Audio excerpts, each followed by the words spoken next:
Thank you everybody for joining. My name is Mikey Mhenna. It's really a pleasure to have all of you on the call. I would be remiss if I didn't mention the absolute disaster and heartbreaking explosion that took place in Beirut. I'm calling from Lebanon right now, so I'm putting on a brave face to get through today's talk. But it's the afikra team, although we're based all over the world, many of us call Beirut home.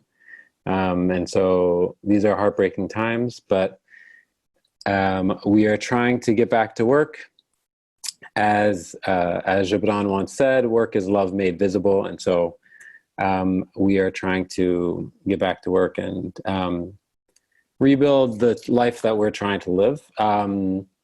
Having said that, this Monday, we are going to be hosting a special talk with the executive director of AFAC, the Arab Fund for Arts and Culture, who many of you may know, Rima Mismar. And aside from AFAC's amazing work in ordinary times, right now they're doing extraordinary work trying to support the culture sector and the art sector in Beirut. They've actually been doing that work before the disastrous explosion on August 4th. But now they're going into, extraordinary times, and I think she has a really important story to tell about a lot of the people in this sector who need attention and need support. So please join for that. With that, I will, Tasneem, if you want to unmute yourself. Okay, so Tasneem Alsultan is our special guest today. I'm very, very excited to have her on the series. Tasneem is an investigative photographer, storyteller, and global traveler. Her work largely focuses on documenting social issues and rights-based topics in Saudi Arabia and the Arab Gulf region. Covering stories primarily for the New York Times and National Geographic, Tasneem documents groundbreaking developments in Saudi and the region, including most recently lifting the driving ban for Saudi women. Tasneem has won awards, grants, and fellowships from the Magnum Foundation, Canon Ambassador Program, and the Catchlight Fellowship. Having focused her research on anthropological studies of Saudi women, Tasneem holds a Master of Art in Social Linguistics from Portland State University and a Bachelor of Arts in English Literature and Linguistics from King Abdulaziz University in Jeddah. Tasneem, thank you so much for joining the conversation. Thank you for having me. We've been planning this. Can't control the world, unfortunately, but I'm really glad to be here. Thank you. Tasneem, I think the best place to start is to start at the beginning. I'm curious if you can give us a little sort of biographical background on, from what I understood, you spent your childhood between the States and Saudi. And I'm curious how you got into photography, what exposed you to that sort of passion, and maybe proposed it as a possible career. How did you get to this career choice? It was never planned. I wish it was. I would have definitely studied this earlier on. But yeah, I'm the eldest we're a total of 3 siblings, and my parents because I'm the eldest, I had a bit more responsibility of following what they wanted me to. And because they are both academics, I was very lucky to be born in the US and then raised between there and England, because every time my father would finish a master's or a PhD degree, my mother would start hers. And, I'm very lucky also to see like a relationship that's built on support, both to each other. But that kind of made me feel that I'm an outsider and an insider at the same time. I'm not an English person. I'm not an English child. Although I carry the American nationality, but I, especially now, don't feel like I'm an American at any point. But because I moved back to Saudi when I was 16, I also didn't really feel like I was a Saudi. Not by my cousin's standards, my grandparents. My accent was up until recently very off. So I kind of started studying English literature and social linguistics, and I enjoyed reading a lot about identity and how language is really important. Yeah. And I think after my master's, I came up with this conclusion that instead of trying to sell your thesis to everyone, people are going to hopefully connect, and images, photos will resonate with people much more than books. So I try to carry the camera in the same way that I would write a thesis, especially since my master's, like you said, was in social anthropology and social linguistics. And this kind of like, I guess, tug of war, like, who am I? What do I stand for? Does my language really represent what I believe? So I still kind of have those questions. I think 30 onwards, I've made my peace of, I'm an Arab, I have Saudi parents, and that's just who I am, and it's what I do, and my future, it kind of will dictate who I become. Yeah. I was mentioning this to you on the call as we were sort of speaking before the call. When I look at your photography, I feel like there's this, like, I grew up with a father who loved Norman Rockwell, and so I feel like there's this like Rockwellian quality to your work. There, and you capture these like mundane moments, things that seem mundane. Has that always captivated you? This sort of domestic life, the sort of inner lives, these quiet moments, or do you really like go out and try to search for them? In general, I'm a very disorganized person, and I don't really plan things. And I think as a Saudi, as an Arab, as a Muslim, all of these things have usually been stereotyped to be very, volatile in some way, and violence in the matter of like the way that we've been visually perceived. And I have this kind of idea that if you show how we're so similar, then you can't fear us. You can't be afraid of something that's, a group of people that drink tea the same way, that watch the daily news, that read the newspaper, and we're all passionate about, the places that we come from. So then if we kind of just leave that geographical and political aspect, then we're just humans. So my usual theme is just, to find the mundane, intimate moments that I have access to. And usually as soon as you ask a group of people, even if you've never met them before, I just want to photograph you as you are, without me giving you, the load of what I think you should appear as. So I don't usually stage anything unless it's a portrait. But if it's just a normal setting, then I like everything to be just as it is. And I always kind of announce to everyone that I'm just carrying a toy. The camera is nothing but a toy, and I'm only, holding something. But it's not me kind of dictating and being a puppet master in any way. So do you see? I'm really curious about okay, so you, in a previous interview, you said that you see your photography as a kind of activism, right? You said, quote, I'm rebelling against stereotypes by portraying people, and especially women and girls, as they really are.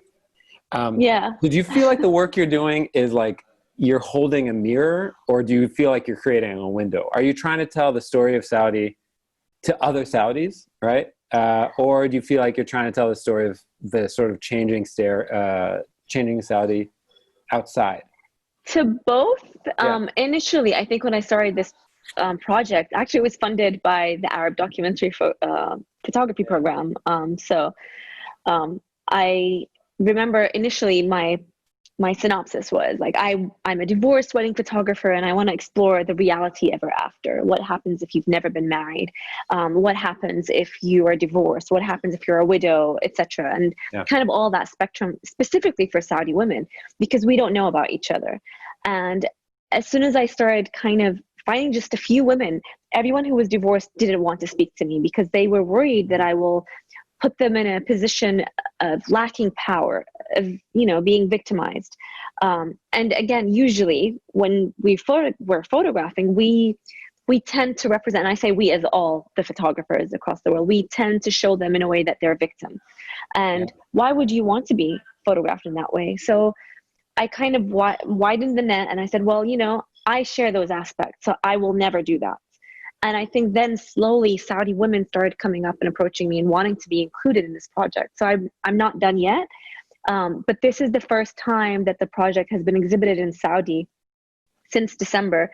And I've had an influx of emails and messages of people saying like, I wish I'd known someone was like me. I wish someone shared my, narrative when I was going through stages of loss, of her husband or something. So I think in a sense, it is a lot for the universal public, but subconsciously, I do want to relate to other Saudi women that I have the same experience with, and kind of like to hold each other.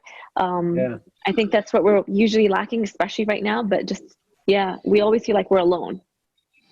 Yeah, it's interesting because like I feel like I'm curious. Like, okay, so any of my friends know that I tend to ask this question all the time. Like, what would the 15-year-old version of you think of the work you're doing now? Like, would they understand your work through the lens of who you are? I think so. Yeah. What's the second question? No, I'm curious.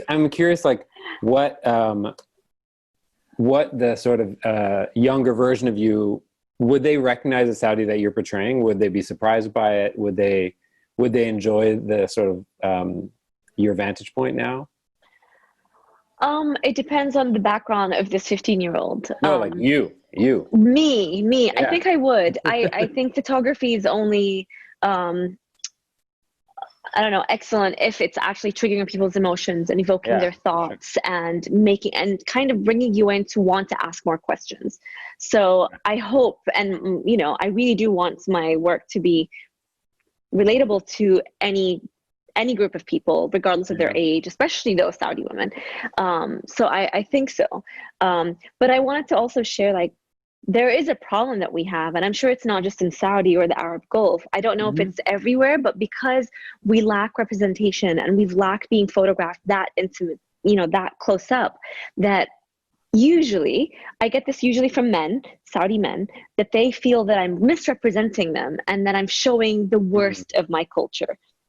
Like, how dare you get your work published in NYT or Nat Geo? You're showing the trashiest part. And I never even realized that it could be seen as negative.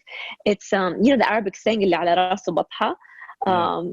Like, only if it's so close that you're triggered by it. But I think they don't, like, especially with this project, they don't like the way that they've been portrayed. And I remember, like, male members of my family were like, but you've portrayed men to be horrible, but what about us? We're great. My dad actually said that at one point, and I said, yeah, but there's not enough of the good men, the ones that are supportive. And fortunately, there's more of the tragic events. And I'm hoping that sometimes, if we're, like I said, our emotions are triggered in any way and our thoughts are provoked, then hopefully we can have a discussion and change something. So maybe that's the activism in me, where it's like, I really do want to poke you enough to say, like, nudge, you need to think this. Why are men in control in a lot of narratives? Why are we being portrayed in this way?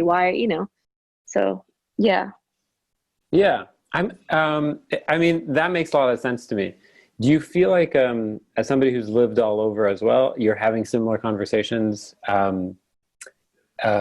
people who are sort of surprised by the stories that you're telling outside of Saudi, who might not know it, whether they're Arab or not, whether they're exposed to the Arab world or not? And I noticed also, like, I'm doing this motherly thing where I can trash my kids, but you can't. So I feel like this is my, the Saudis are in my safe space, but I can talk about them negatively because I love them, but then no one else can. So I'm always aware and wary of my position, that I don't, I can't do that. So I try to be a bit distant in my connection with the people that I'm photographing, but at the same time, I get access because I'm close, because their stories are very important to me. And like, especially with, I guess, Nat Geo, because a lot of those images I get to publish on their Instagram feed, and I see the way that people didn't know anything about Saudi society. And until lately, we haven't really been photographed or images. Like, usually people go for the stereotype. Like, every Western photographer that comes to Saudi for the first time is going to photograph a niqabi walking out of Victoria's Secret. So how do you sort of manage and push away from the sort of natural fetishization of Saudi by Westerners, right? Who are like, they want those clickbaity images, right? They So then I want, have to share yeah, the quotes and I have to share the narratives that those people wouldn't know otherwise. yeah, Like in this image, for instance, that you're showing, it's a mother with her child. And oh, I didn't yeah, know Saudi women sit in a teepee in their home. I don't know what the question would be. But then when you yeah, read this, the caption, you know, her parents are divorced, she doesn't believe in love, and then she got married twice and she's divorced twice, and now she sees her daughter. And when you read her story, you're like, wow, she's a superwoman, amazing, I want to get to know her. And it kind of removes that barrier of you just generalizing like, oh, it's so cool, you know, women do yeah, this. And like for instance, even the events of Saudi women not being able to drive, I've gone so many articles initially before this event was announced of like, yeah, how do you survive without driving? And I'm like every minority in the world, if you can't have something, you go around it and you figure a way.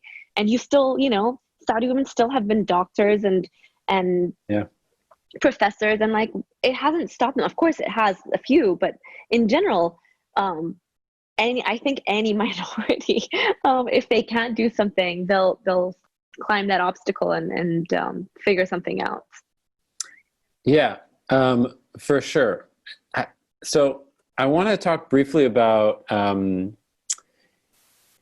sort of like, so I live in a very small country. I live in Lebanon, right? It's a super, super small country, but there are sort of neighbors who don't know each other, right? Who Mm-hmm. don't understand the sort of like lived experience. They're like Beirut and Tripoli at times may as well feel like it's a continent away. Mm-hmm. Saudi's huge, Yeah. and with this like enormous focus on internal tourism and sort of expanding the country. Mm-hmm. What sort of feedback have you gotten as you've sort of taken on this like global traveler hat internally? Like, what are you trying to reveal? What are you trying to uncover? Um, so I'm still expanding my project of Saudi Tales of Love, and then it got Yeah, retitled to And Then There Were Women, because I realized that in 2016-17 it was just like, oh, there's Saudi women now and we need to put them in every position of power. And that's great, but it's also not necessarily real and authentic at the same time. there are Saudi Um, women now. Now they just Exactly. arrived. They just And got it here. never existed before. And it's kind of also ignoring and sidelining the generation of my grandmother and before her, who were Yeah, the first, I think, pioneers of like letting women like my mother's generation go to schools when schools just opened. yeah, Um, and, you know, the list goes on. So I've kind of felt that my work isn't complete if I'm just going to photograph the main cities and the privileged women who don't wear hijab, for instance, and speak fluent English and have been raised abroad, or, you know, come from financially a stable background. So now it's my job to go elsewhere. And I've found these amazing pockets, like in villages across, like you said, Saudis is 3 times bigger than France. So I don't know how big that is from Lebanon, but yeah, it's huge. And I don't know anything about my own country, yeah, except the main cities. So I've been driving as soon as the ban was lifted. So I've been going on my own for 7-hour drives and mhm, living there for a week, you know, at least, and trying to always stumble on amazing stories that no one would find. And I'm always conscious of like, okay, how can I be better than a parachute photographer who's just now coming to Saudi? And that's a responsibility that I've given myself, no one else. But I always feel like, okay, I don't know, it's just these surprises of like, I stayed sometimes 3 days in Ha'il or in Abha, like these villages that I haven't been to before. And I just sit in the same location until I stumble on an amazing story. And that woman will, you know, reveal a grander story. And I go back again. yeah, And the one thing that I've realized again and again is that the Saudi women, because again of so many barriers that they've had for generations before, yeah, that their society or government or religious, they're amazing. They're so beautiful. And I love learning um, how I've even stereotyped my own people, you know, my own women. And then I realized like the woman that I felt like she lacks emotion or whatever. And then I'm like, she's the best I've ever met. I love her so much. yeah. So yeah. this project, right, Seeing Saudi, Mhm. is this basically, was this born directly out of Tales of Love, or is No, this a so separate project? What do this was you, basically a lot of the portfolio images that I took with all yeah, these amazing changes and announcements in Saudi. And I was working with the New York Times kind of only, and there was a lot of announcements, in the last 2, 3 years, opening of yeah, cinema, Saudi women are going to be able to drive. How do you photograph an event that hasn't started? yeah, Like, so it was very difficult, but I just kept photographing, like you said, the mundane images. And then that to me was like Saudi for the first time was a front page several times, like 2 or 3 times of the New York Times in the last 2, 3 years.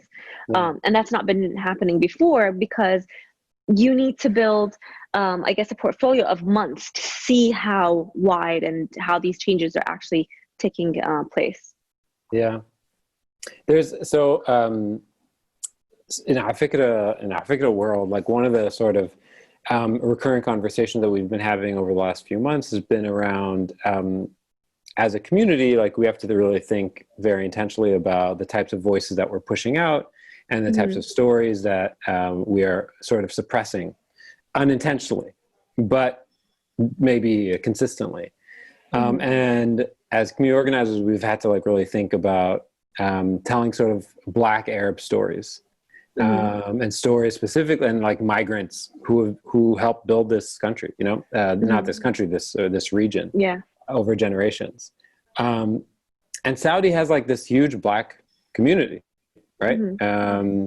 And a huge migrant community. How are you trying to tell those stories as they're part of it? I see like one of these photos on the screen is like one of those mundane moments, right? Yeah. Um, do you feel like you have access to those? Or I is it? do. And Yeah, I haven't, like, a lot of my images aren't published on my social media or yeah, as a project, especially with Saudi now kind of yeah, not being in the spotlight as it was before. All the yeah, announcements are done. So there's nothing new coming up. Um, but yeah, I've been photographing domestic workers in the last, I guess, 5 years. yeah, Especially since I photograph weddings, I kind of find it amazing that someone who's yeah, not part of your culture or your family is so much connected to the most special day. So I follow them sometimes a little bit more than I should because I forget the bride. But I also photograph domestic workers in my friends' homes, and I stay with them. Freaks people out, but I think it's really important to start from the zero. Like, yeah, someone who's giving you a service, you're trusting them with everything. Why would someone do that? It must be because they have a bigger story to share, something that we don't even sometimes care about or question, or like, I don't know. I just think because we're so privileged, I again speak for myself, to be able to afford someone, labor to be in your house, that we never really appreciate enough. And I always yeah, put myself in that position. Like, now I'm in a position of power, but then what if I was the one who one day, God forbid, I was working for someone's house? yeah, So I'm always kind of having questions of like, what's the story that this person would have, and how could I explore and share that with others? Um, yeah, and I have a lot of friends, especially from Jeddah or coastal towns. Anywhere in the world, if you live on the coast, there is definitely much more openness to accept to have interracial marriages. And Saudi Arabia, for the last hundred of years, it was still the Arabian Peninsula and all these different kingdoms and governments, but we were always open to different racial backgrounds. And but then we're still even now 2020 having this question of like, what makes me much more Saudi than you? Is it yeah, how many generations my ancestors were based here? Is it about how I look? If I looked Asian or, from the continent of Africa, does that mean I'm less of an Arab? Like, who cares? But we do. We all care. Does that yeah. mean that, you as an outsider can marry my daughter, but you're less than an Arab? So it's so bad. And we're still, yeah, stuck in that question of like, who represents us? Authenticity. Yeah, Yeah. So I am photographing it. I'm like already photographing so many different minorities, that it's something that's always, like I said, constantly on my mind from the days that I was doing my master's and before, yeah. of just what makes you more authentic than anyone else. What are you reading or watching right now? I'm watching a lot of things, a bit embarrassing to Yes, share. please. Those are the best. I need some embarrassing Oh recommendations, God. please. I've just for the first time ever started watching Sex and the City and Modern Nice. Family at the same time. And the reason I'm enjoying them is that they're just like conversations that we don't have in our own society with our own age group at the same time. And a lot of them are taboo. Modern Family is just entertaining because I don't have to think. Like it's yeah, I don't know. That's just again These are embarrassing. no, these they were simpler days. Okay, next one. And reading, I want to share what I'm reading though, because it's Okay. like I've started, I haven't finished, but it's a really good book, and I already forget what it's. It's called Superior: The Return of the Race Science, and it's by Angela Saini. And she's her parents are Indian immigrants to U.S., and she's studying race and how it was very much not an issue until European colonies started expanding and building this kind of mindset of like who's better than who. Interesting. Okay, cool. Yeah. Okay. You didn't have to redeem yourself. I was very happy I with just Sex and the felt like City no, I had to. I'm and sorry. Modern Family. Okay. Who would you love to shadow for a day, past or present?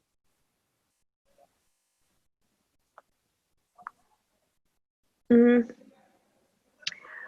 I don't know if it's someone in the past, but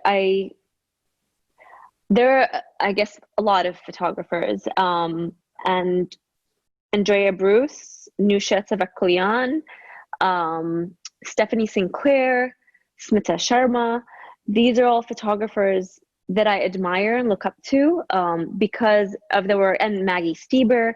Um, I would say Maggie Stieber if I had to choose one, Okay. because her image initially was the one that kind of set me into the career of photography.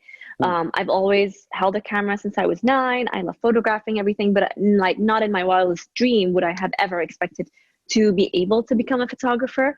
Only because it was something that I felt like I couldn't do. It wasn't allowed. It was frowned upon, especially when I started. I was photographing families and then weddings, and those things are not really favored for a Saudi woman to do.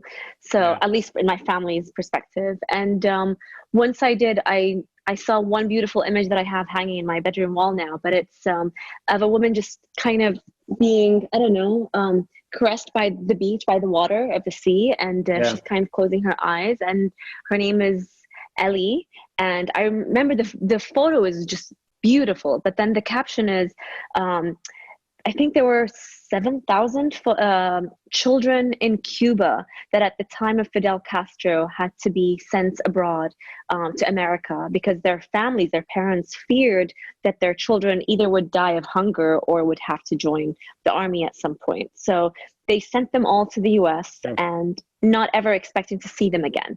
So these were newborns to the age of 10. And these thousands of kids were called the Pedro Pan kids, the Peter Pan children. And Ellie is one of these kids. She's now in her 50s, 60s. And every day she goes to the shores of Miami because it hits the shores of Cuba, her home. And she swore that she will only go back to visit her family when Fidel Castro is dead. He died 2 years after she died. And reading that was like, that's what I want to be. I don't want to Mm. just take pretty photos. I want to feel that attachment, that like, what can I do? I want to help her. I want to give her a hug. Yeah. So Maggie Stieber would definitely be that person. Wow. And she's an Nat Geo photographer, very well accomplished. She's amazing. And she what like I took her workshop and now she's a dear friend. When she started out as a journalist, when she was in her, I don't know, early 20s, I remember she mentioned that she was following a dog and she wanted to photograph the perspective of a dog. So she was crawling for like a couple of days to see that. And I think no one does that. We're very impatient. Like imagine doing this, I Yeah. don't know, 40 plus years ago, with a film camera. So like you have to be really devoted to take photos and kind of, Sure. yeah, I think our generation is very impatient. I'm definitely impatient, so I I look love up it. to her a lot. Okay, great. Um, what do people most misunderstand about your work or your line of work? Um, a lot.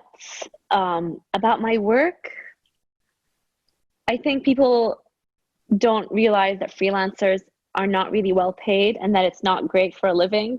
About my work specifically, they kind of brush this, oh, you're all princesses and you're all very privileged and you're all very wealthy. And I think that's not true, obviously, for anyone, but specifically in Saudi because it's so big, that's not necessarily true. And that because I'm in Saudi, that means that's why I photograph. And I always have again this question out loud of like, am I only hired by big publications because they have no one else to send, or is it because my work is good enough? Or good, just good. So that's I Okay, think cool. I don't know what the reply to that is, but we'll see. Um, okay, whose work do you admire or are inspired by? You may have already answered this. Yeah. Okay, 2 for 1. Okay, great. We have a lot of great questions in the chat. So let's start off with Noof, if you can unmute yourself. And if you want to put on your camera, anybody, you're welcome to put on your camera too. The question is, what's the best spontaneous interaction you've gotten to capture? I'm trying to think. Can I think of Yeah, a specific yeah, one you in a can. minute? Yeah. Yeah, you have that sort of percolate. Amani, I think, is next. Hello. My question is, how do you gain access and trust to like the small towns and villages that you go to? Like when you mentioned that you would like drive in Saudi 7 hours. And my other question is, how do you combat the stereotype that it's typically easier for male photographers to enter certain spaces? Because I'm also a photographer and I'm half Egyptian and half Ecuadorian, which means there's a lot of small like villages and towns that are like perfect to photograph, but I feel like I don't currently have like access to those spaces, especially like in Egypt. And when I see certain images like on Instagram, I'm like, oh, I could have taken that if only I had access to that, you know? So I'm wondering like, how do you work with that? I actually work better in places or spaces that I can do the talking more than places that I have to have legal permits because usually they don't give me legal permits because I'm a woman, because they assume that I can't do something. Whereas in societies like a village or a small town, I've relied a couple of times on fixers and that didn't really help because they want to dictate what the story, or they expect the story is going to be about, you know, taking you to a museum and saying, look, we showed you a culture. So I've realized that I genuinely, when I say I get lost, I do get lost. I start talking to the Uber driver and I ask him about his family, and then he'll take me to the supermarket and I'll ask all the women who were selling things at the supermarket, can I photograph you? Can I come to your homes? Can I visit you? And it would take me a couple of days until you seek and you shall find this amazing gem. And that just opens a world of opportunity to photograph. But I really think, like, again, as a very impatient person, the only thing that doesn't, like, I just wait. Only photography can calm me down and soothe me to feel like, okay, I'm going to get something amazing. And then the more that you invest time in relating to people and talking to them and sharing your own experience, why you're doing this, their barriers and their walls of like usually being photographed by outsiders, and you know, you can kind of tell if you can trust someone. Also, for me to have them trust me to come again, I share with them the images and I always share with them the caption. So I tell them what I'm going to photograph and how I'm going to photograph it and the narrative that they're supposed to have shared, because it's their story. So who am I to change that? And a lot of times I'll have people that will ask for their images to be removed, and that hurts, that kills you, but I still have to give them that power. Like, it's their photos, it's their story, it's their narrative. So if you go with that awareness and that openness, then you'll find, I know for sure, amazing stories. You just have to kind of invest your time and your energy, and your ears are always like, wow, each story kind of has to be respected as beautiful and genuine. Thank you. That's how you gain access, and that's both, right? Okay, so Nihal wanted me to read her question. She says, I always have this question for photojournalists or those who tell stories through photography. Are your shots usually intentional or planned in terms of framing? Or do your stories come as a result of these shots? How do you visualize your projects? I don't, because again, I think it depends on each photographer and each personality. For me, I kind of love these spontaneous events that happen that really change everything that I was expecting. And I thrive on that. What I have realized though is that not everyone is obviously like that. And then when I'm photographing for an agency, for a publication, the editor, who's based somewhere out of the Middle East, usually kind of has a different expectation of what I'm supposed to photograph. And this imbalance then starts taking place of like me trying to prove that, no, this is beautiful photo, but it's not true. And I would say this is not even like, my example is I photographed, I was sent by the New York Times to photograph abalone poachers in Cape Town in South Africa. And it's not a culture that's mine. It's not a country that's mine. There's nothing that I relate to here. And after I photographed 3 days, which is what the assignment was, the editor said, we wanted element of danger and poverty. And your photos don't show either one. These guys don't have windows. They don't have doors, but they are buying their kids iPads and iWatches. So they have flat screen TVs, but they don't have a car. Like I had to kind of make the editor or help the editor understand that it's not you in an office in New York or me in Saudi to kind of say how poor they should look like. Their priorities are very different than ours. And there are so many ways to give them that voice and that power. Again, when I say power, as in like they don't have to lose their dignity to show that they're poor. So yeah, they published the story a few weeks later, and I did go back 3 days later actually to add more days, but in the end none of their images showed the danger and this element of poverty that they expected. It was very different. Yeah. Okay, cool. Thanks, Nihad. Nicholas, you're up next. Hey, thanks for the talk. Super interesting. I just wanted to know if there was a subject matter that you've been meaning to explore, but you haven't been able to explore yet, or a kind of subject matter that's on the horizon that you would ideally get a chance to take a look at. Yeah, I have 2 topics, and I'm still I know who I want to photograph, but I still haven't felt that I can begin in a way that's really important, because I don't want to do something just for the sake of doing. So I really want to photograph the Shia minority in Saudi. And I want to also photograph the LGBT community in the Gulf region, the Arab Gulf region, just because I have so many friends who have shared with me that they have so much more freedom to express and act as gay men than a straight Saudi woman. And I'm talking like friends in Kuwait or in Saudi or in Bahrain. And I think that's also a narrative that I really want to kind of push back, because a lot of times Western publications will come with this mindset like, we are here to free the LGBT community in the Middle East, because without us, they won't have any freedom to be vocal and to identify themselves as such, or etc. And a lot of my friends are like, no, that's fine. Our family are fine with it. They've accepted it. And it's not the stereotype of like how they've been treated before. Again, that's not everyone. That's not a generalization, but it is a narrative that I really want to kind of share and start with. I have started a few years ago, but it's not in any way that I can say I'm even at 10% of what I think the whole project would be. Tasneem, this is a recurring theme for you. It's amazing. Like your currency is nuance. Basically, you keep on, your work like leans away from a sort of the general lane, and I constantly seeing you like leaning over just to the left and saying, okay, it's definitely not over there and it's definitely not over here, but it's let's at least sort of live in the middle a little bit. It's, I love it. Yeah, basically a troublemaker is what you want to say. Yeah. I mean, I think, like I said, for the LGBT story, for instance, or for the Shias, or for whatever, it's not me wanting to say I want to get it published. I just want to say that in 30 years from now, if we're all alive, I can say that this existed.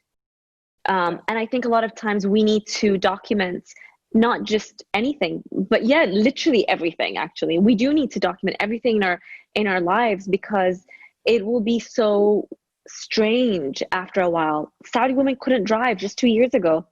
They were not in the front behind a steering wheel. So then I photographed all these images before there were concerts, before music was played in public. So I did that, and now I can say, look, this is how we were just before 2017, etc. Okay, great. Okay, Dalia, and then Zainab, I think, is after that. Dalia, go ahead. My first thing is, like, do you have any like resources or references or books or anything where you can recommend different like women photographers, and more maybe specifically Arab? Because I'm a photographer and I feel like I went backwards. Like, I picked up photography on my own, and now as I've gotten older, I feel like I'm trying better to discover other women photographers, and just even in our diaspora as well. I feel like, because it was flipped for me now that, as I said, I'm getting older, I'm trying to be better at finding these communities and these women and these people. And then the second thing is just, and maybe if you touched on it, you can ignore it, but just like, what has been your biggest obstacle as an Arab woman photographer that you can think of that you hope another Arab woman photographer can avoid or can deal with in a better way? Because I think that's a big thing for me, and I'm sure a lot of us. I will go with the second question, because I can do that quicker. I think I wish I went with my gut feeling and my gut instinct and follow my passion to be a photographer, instead of listening to everyone put me down and kind of feel like, no, you can't do that, you won't do that, all of those negative beliefs somehow did affect me. But it probably made me stronger, of course, but it's still like, I wish I studied photography. I wish I started just that much earlier. And I think if the only advice that I think is really important for everyone who wants to take that as a career path is be prepared that it's not going to pay a lot of money, but be passionate enough and so much in love with that career path that you can sustain yourself and survive. For me, I make money through wedding photography. Weddings pay much more. There's a lot of photographers who don't share that they're fashion photographers, that they're like whatever it is that works for you and makes sense, but just do what you think will make you happy, and just keep on documenting. Also invest in photography, as in like books and workshops and interactions, and ask random people, feel free to always reach out and ask me any question, whether it's gear. Like the people that have started, I would say, my career, and I owe it to them, are random people that I literally met in coffee shops, not knowing who they were at the time. And I just asked them random questions and they reply, sending an email to someone that I looked up to and they replied. And that just gave me so much like joy of like, oh my God, I can do this. This person replied to me. So that's the second question. And the first one, articles, books, references, I would say I bought a book before, when I was just a wedding photographer, called She Who Tells a Story, and it's by these photographers, Nushat Tabakkoyan, Tanya Habjuka, Rania Matar, and I didn't know that this was one day, basically the translation of Rawiya, She Who Tells a Story, is a collective of these women that I became part of one day. And that was all 5 years before that. So it's like, if you really want something, somehow it'll magically happen. Like, I had no idea. I bought the book of Maggie Stieber, and later Maggie is now one of my closest friends, So it's like, I did the extra mile of like trying to really understand and learn from these amazing women who did everything before me, and kind of ask them for advice, and they've been helpful. So yeah, invest in the workshops. Not any workshop is good, but ask before that. Do your homework to find a really, like, honestly, ADPP, Rima, when she speaks on Sunday, you said? On Monday. Monday. So the Arab documentary photography program is actually the first place that I learned from. It's for free. It's a 6-month mentorship. They pay you $5,000.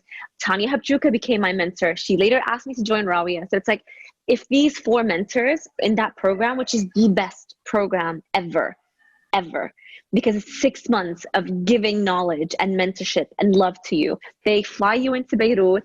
the first week of the 6 months, and then the last week. And it's accessible. It's 10 students a year for Arab speaking countries, which are 22 countries. So it's really good, and you have it. Just apply and follow these photographers outside if you didn't get in the first year, which is normal.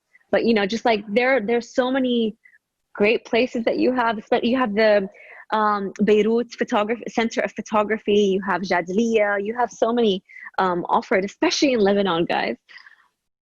Thanks, Alia. Okay, so we have one question from Zainab, and then we're going to wrap it up. How do you feel that you've transformed as a photographer since you first started? Like when you look back at your earlier works and reflect on your journey, how has your work changed, or your relationship to your work? What's the biggest lessons you've learned? I think as disorganized as I am, because I photograph, like as in like my bedroom is things all over the place, and I like it that way. I like the chaos. My character has a lot of chaotic tendencies of like, I like that. It's beautiful. It's just something that I know.